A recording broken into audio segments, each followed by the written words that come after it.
نحمده ونستعينه ونستغفره ونعوذ بالله من شرور أنفسنا ومن سيئات أعمالنا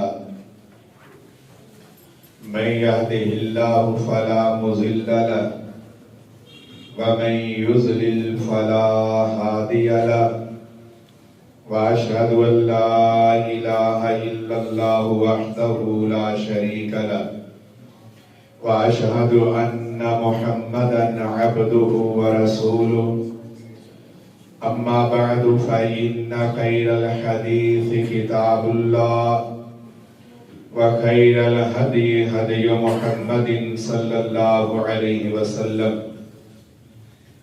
وشر الأمور محدثاتها وكل محدثة بدعة وكل بدعة ضلالة وكل ضلالة في النار اللهم صل على محمد وعلى آل محمد كما صليت على إبراهيم وعلى آل إبراهيم إنك حميد مجيد اللهم بارك على محمد وعلى آل محمد كما باركت على إبراهيم وعلى آل إبراهيم إنك حميد مجيد أما بعد فأعوذ بالله من الشيطان الرجيم بسم الله الرحمن الرحيم والسابقون الأولون من المهاجرين والأنصار والذين اتبعوهم بإحسان رضي الله عنهم ورضوا عنه وأعد لهم جنات تجري تحتها الأنهار خالدين فيها أبدا ذلك الفوز العظيم رب اشرح لي صدري ويسر لي أمري واحلل عقدة من لساني يفقهوا قولي رب زدني علما۔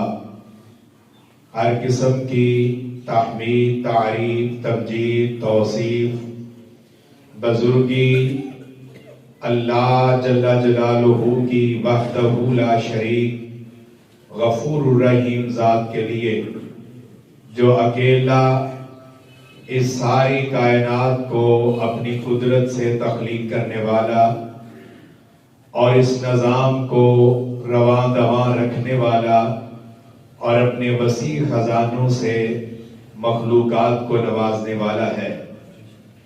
ان گنت اور لا تعداد درود و سلام حضرت امام الاولین والآخرین، سید الانبیاء والمرسلین، شفیع المذنبین، رحمت للعالمین جناب محمد مصطفیٰ احمد مجتبیٰ صلی اللہ تعالی علیہ وآلہ وبارک وسلم کے لیے۔ حضرت رسول اکرم صلی اللہ علیہ وسلم نے سرزمین مکہ پر اس بات کا اعلان کیا کہ رب ذوالجلال والاکرام نے مجھے اس ساری کائنات کے لیے اپنا رسول اور نبی بنا کر مبعوث کیا ہے۔ اگر لوگ چاہتے ہیں کہ ان کی دنیاوی زندگی بھی کامیاب ہو جائے اور آخرت میں بھی کامرانی مل جائے تو میری دعوت پر لبیک کہیں،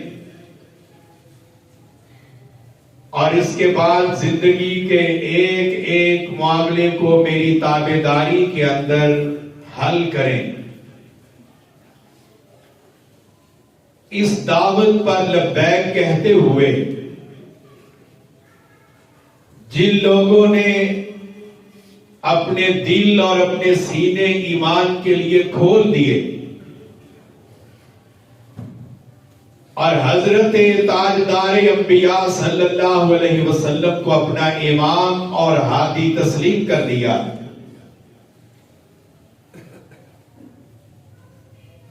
ان لوگوں کو اصحاب رسول کہا جاتا ہے کہ انہوں نے پھر اسلام قبول کرنے کے بعد ہر قسم کے حالات میں وہ عسر کے ہوں یا یسر کے ہوں، تنگی کے ہوں یا آسانی کے ہوں، تن من دن قربان کرتے ہوئے سارے جہان کی مخالفت کو مول لے کر قربانیوں کے عمل سے گزرتے ہوئے اپنے رشتہ داروں کے ساتھ ناطے کے ٹوٹ جانے کو بھی برداشت کرتے ہوئے اپنی خوشی اور اپنا غم اطاعت مصطفیٰ کے اندر مناتے ہوئے عقیدے، عمل اور اخلاق کی اصلاح کرتے ہوئے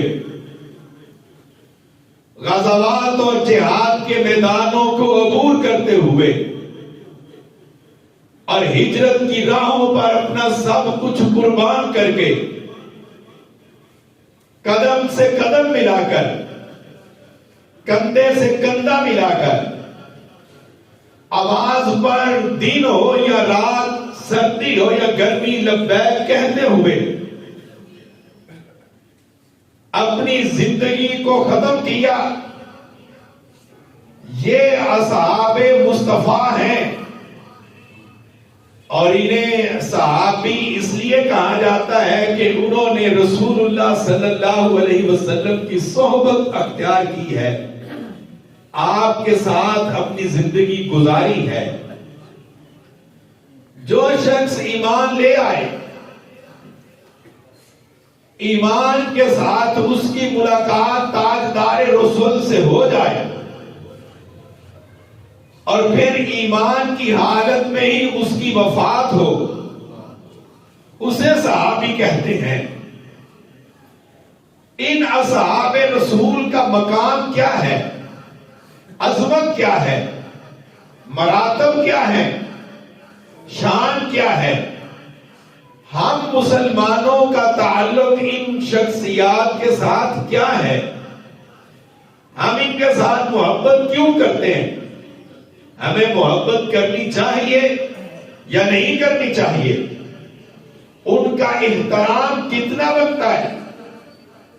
رب کائنات نے انہیں کن انعامات سے نوازا ہے اور آخرت کی زندگی میں انہیں کن انعامات سے نوازا جائے گا؟ یہ ساری باتیں جاننا، سیکھنا اور پھر اس تعلیم کو آگے اپنی نسلوں تک منتقل کرنا ہمارے ایمان کا تقاضا ہے. اول بات سمجھیے، ہمیں صحابہ کرام کے ساتھ دلی تعلق کیوں ہے؟ حضرت نبی کریم صلی اللہ علیہ وسلم کی ذات، آپ کی شخصیت اس ساری کائنات میں ہمیں سب سے زیادہ عزیز ہے. ہمارا عقیدہ یہ ہے، آدم کی اولاد میں آپ جیسا مرتبہ، مقام، عظمت و شان، بلندی و رفعت کسی اور کے حصے میں نہیں آئی ہے. اور اس کے بعد جس چیز کا تعلق میرے رسول کے ساتھ جڑتا گیا ہے، تعلق قائم ہوتا گیا ہے، ناطہ بنتا گیا ہے، وہ چیز ہمارے عقیدے میں اس ساری کائنات میں سب سے زیادہ ممتاز ہے. حضرت رسول اللہ صلی اللہ علیہ وسلم مکہ تشریف فرما ہے، یہاں مسجد حرام موجود ہے. یہ مسجد جہاں کائنات کے تاجدار نے نماز پڑھی، نمازیں پڑھائی، یہ اس کائنات کی سب سے اعلیٰ و افضل مسجد ہے. یہاں سے ہجرت کی راہ پر نکلے، مسجد قباء تعمیر کی. جو بندہ وہاں 2 رکعت پڑھے، مالک الملک اسے 1 عمرے کا اجر عطا کرتا ہے. اس کی نسبت میرے رسول کے ساتھ ہے. وہاں سے چلے، مدینہ منورہ میں مسجد نبوی کو تعمیر کیا. مسجد نبوی کی نسبت، اس کی شناخت اور پہچان ہے ہی میرے رسول سے کہ یہ مسجد نبوی ہے.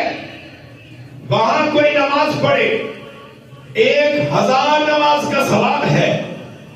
رسول اللہ صلی اللہ علیہ وسلم کے گھرانے والے ہیں.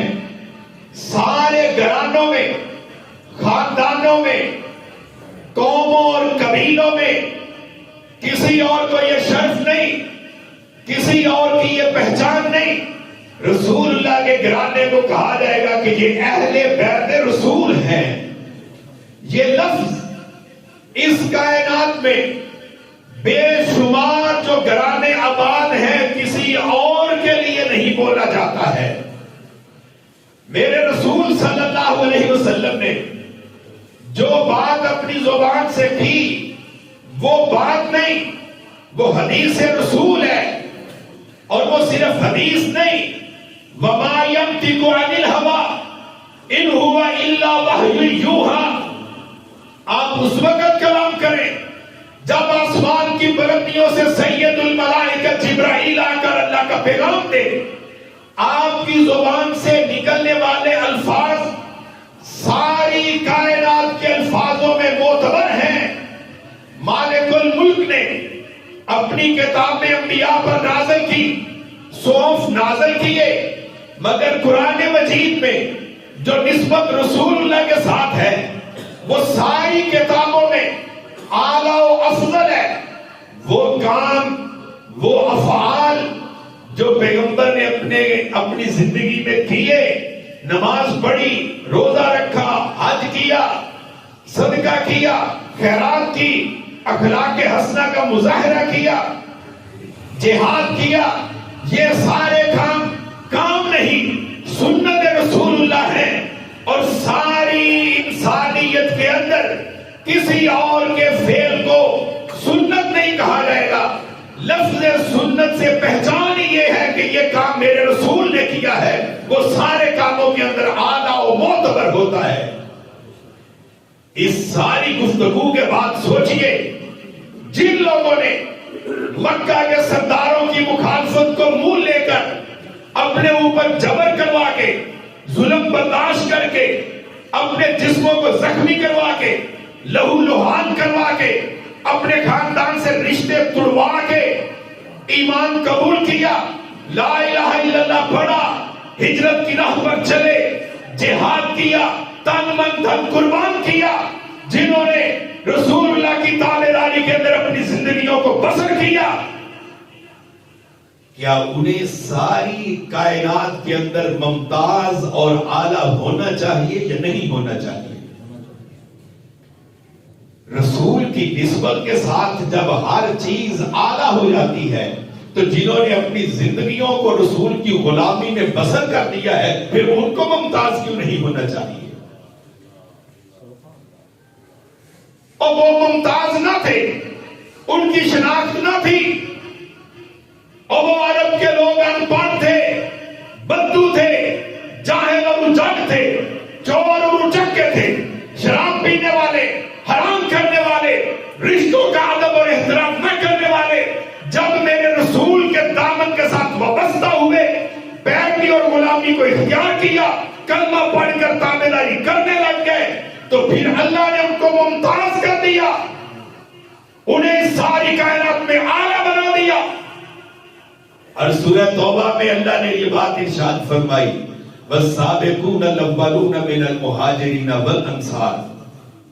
یہ سارے صحابہ جو ہجرت کی راہوں پر چل کے آنے والے ہوں یا انصار اپنے دامن کو کھول کر مہاجروں کو سینے سے لگانے والے ہوں. وَالَّذِينَ اتَّبَعُوهُمْ بِإِحْسَانٍ. اور جو قیامت تک ان اصحاب مصطفیٰ کے چھوڑے ہوئے نقوش کے اوپر چلتا رہے، احسان کے ساتھ، تابعداری کے ساتھ، کہ ان راہوں پر وہ گزرے جن کی نسبت میرے رسول کے ساتھ تھی۔ رضی اللہ عنہم ورضوا عنہ، عرش والا رب کہتا ہے میں ان سے راضی ہو گیا ہوں، یہ مجھ سے راضی ہو گئے ہیں۔ یہ سب سے بڑا انعام ہے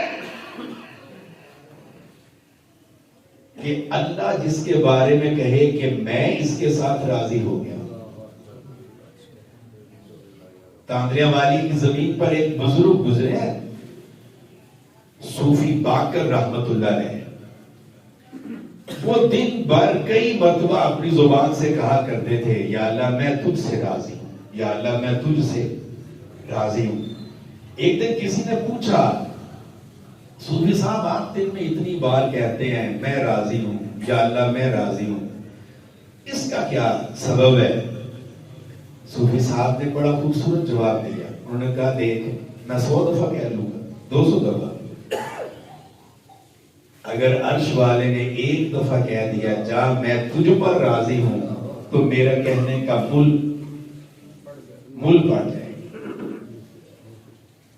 اور یارو لوگ عقیدہ صحیح کریں، عبادات کریں، ایثار اور قربانیاں دیں، کسی کے بارے میں یہ نہ کہا جائے کہ رضی اللہ عنہم، عرش والا ان سے راضی ہو گیا ہے، یہ اصحاب مصطفیٰ کا مقام ہے، یہ ان کی عظمت اور شان ہے کہ اللہ ان کے بارے میں کہہ رہا ہے رضی اللہ عنہم، اور میں تم سے راضی ہو گیا ہوں۔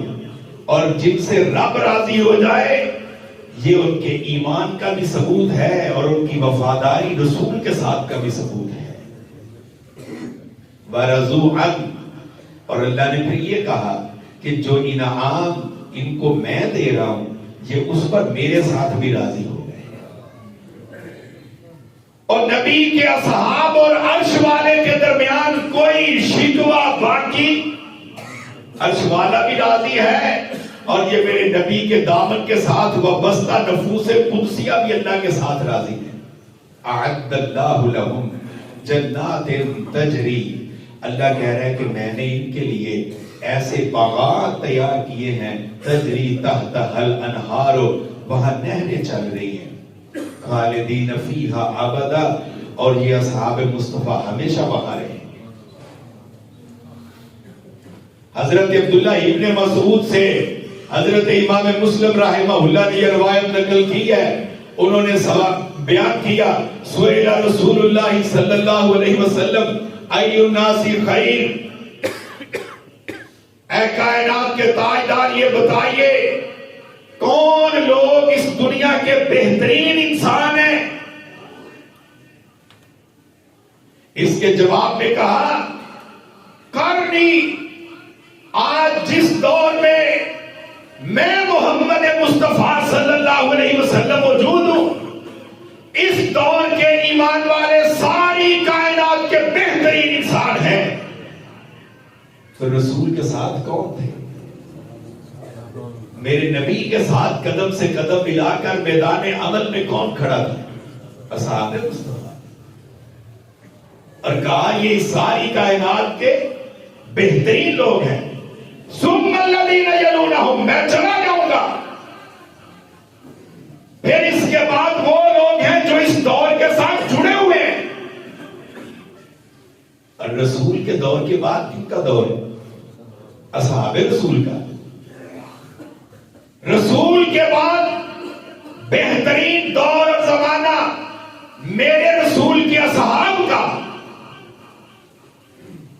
اور حدیث کے الفاظ ہے ثم الذین یلونہم، پھر ان کے بعد ان کا بہترین دور ہے جنہوں نے اصحاب مصطفیٰ کی شاگردی کی ہے۔ یہ بہترین دور بھی ہے اور یہ اپنے دور کے بہترین لوگ ہیں۔ کتنے بہترین؟ حضرت نبی کریم صلی اللہ علیہ وسلم سے صحیح مسلم کے اندر ہی حضرت ابو ہریرہ رضی اللہ تعالی عنہ کی روایت ہے، ان باتوں کو اپنے دل میں جگہ دیں اور اپنے ایمان کو جلا بخشیں۔ جب ہم اپنے نبی کے اصحاب کا تذکرہ کرتے ہیں تو ہمارا ایمان طاقتور ہوتا ہے، ہماری روح زندہ ہوتی ہے، ہمارے ایمان میں استحکام آتا ہے، ہمیں روحانی مسرت اور خوشی نصیب ہوتی ہے۔ حضرت ابو ہریرہ فرماتے ہیں کہ رسول اللہ صلی اللہ علیہ وسلم نے یہ بات ارشاد فرمائی، لا تسبوا اصحابی، اور لوگوں میرے کسی صحابی کو برا نہیں کہنا ہے، میرے کسی صحابی کے بارے میں اپنی زبان سے کوئی نازیبا الفاظ اپنی زبان سے نہیں نکالنا، اور تمہیں اختیار نہیں ہے کہ میرے اصحاب کا ان کی زندگی کے معاملات کی جانچ پرکھ کر کے تم ان کو ترازو کے اندر تولو، تمہیں احتساب کرنے کی اجازت نہیں ہے۔ لا تسبوا اصحابی، میرے رسول کو برا، میرے اصحاب کو برا بلا نہیں کہے۔ فوالذی نفسی بیدہ لو ان احدکم انفق مثل احد ذهبا ما ادرک مد احدہم ولا نصیفا، مجھے قسم ہے جس کے قبضہ قدرت میں محمد کریم کی جان ہے، تم میں سے کوئی آدمی احد پہاڑ کے برابر اگر سونے کا مالک ہو، احد پہاڑ، اللہ سب کو احد پہاڑ دیکھنا بھی نصیب کرے۔ یہ وہ پہاڑ ہے جس کے بارے میں رسول نے کہا تھا ہم اس سے محبت کرتے ہیں اور احد کا پہاڑ ہم سے محبت کرتا ہے۔ احد پہاڑ کے برابر اگر کسی کے پاس سونا ہو، بڑا پہاڑ ہے، اتنا سونا ہو نہیں سکتا کسی بندے کے پاس، اور وہ سارے کا سارا رب کی راہ میں خرچ کر دے، اور اس کے مقابلے میں اگر میرے کسی صحابی نے ایک مٹھ جو خرچ کیے ہوئے ہیں، ما ادرک مد احدہم ولا نصیفا، تو وہ احد پہاڑ کے برابر سونا خرچ کرنے والا بھی میرے صحابی کے درجے کو نہیں پہنچ سکتا ہے۔ اتنے انعام اور اتنا اعلیٰ مرتبہ اور شان حضرت عبداللہ ابن مسعود رضی اللہ تعالی عنہ سے مسند احمد کے اندر یہ ان کا اپنا قول موجود ہے۔ وہ کہا کرتے تھے ان اللہ نظر فی قلوب العباد فوجد خیر قلوب فوجد قلب محمد خیر قلوب العباد، عرش والے رب نے اپنی ساری مخلوق کے دلوں کو دیکھا تو بہترین دل اپنے نبی حضرت محمد صلی اللہ علیہ وسلم کا پایا، پھر اللہ نے انہیں اپنے لیے چن لیا اور یہاں رسول بنا کر بھیج دیا۔ اس کے بعد اللہ نے پھر دیکھا تو قلب محمد کے بعد سب سے بہترین دل اگر کسی کے سینے میں موجود تھا تو انہیں منتخب کیا اور منتخب کر کے انہیں اصحاب مصطفیٰ بنا دیا، انہیں اصحاب بنا کر اپنے رسول کے وزراء بنا دیا ہے۔ اور جن کا مقام اور مرتبہ یہ ہے کہ حضرت عبداللہ ابن بسر رضی اللہ تعالی عنہ سے یہ روایت ہے، فرماتے ہیں کہ نبی کریم صلی اللہ علیہ وسلم نے کہا کہ طوبی لمن رآنی، خوشخبری ہے اس کے لیے جس نے مجھے دیکھا ہے، طوبی لمن رآنی وطوبی لمن من رآنی، اور اس کے لیے بھی خوشخبری ہے جس نے اس چہرے کو دیکھا جس چہرے نے چہرہ مصطفیٰ دیکھا تھا، اور جس نے صحابہ کرام کو دیکھا ان کے لیے بھی خوشخبری ہے۔ وَلِمَنْ رَآ مَنْ رَآنِي، یہاں تیسرا درجہ ہے۔ پہلا درجہ تھا جنہوں نے رسول اللہ کو دیکھا، دوسرا تھا جنہوں نے اصحاب مصطفیٰ کو دیکھا، اور تیسرا درجہ اور جنہوں نے ان کو دیکھا جو رسول اللہ کے اصحاب کے شاگردوں کے شاگرد، وآمن بی، اور مجھ پر ایمان لائے۔ کائنات کا تاجدار اپنی زبان نبوت کے ساتھ ان کے لیے خوشخبریوں کے اعلان کر رہا ہے. حضرات یہ ان کا مقام ہے. اور ذرا سوچئے حضرت رسول اللہ ساری کائنات کے امام بن کے آئے. ان کے مقتدی کون تھے؟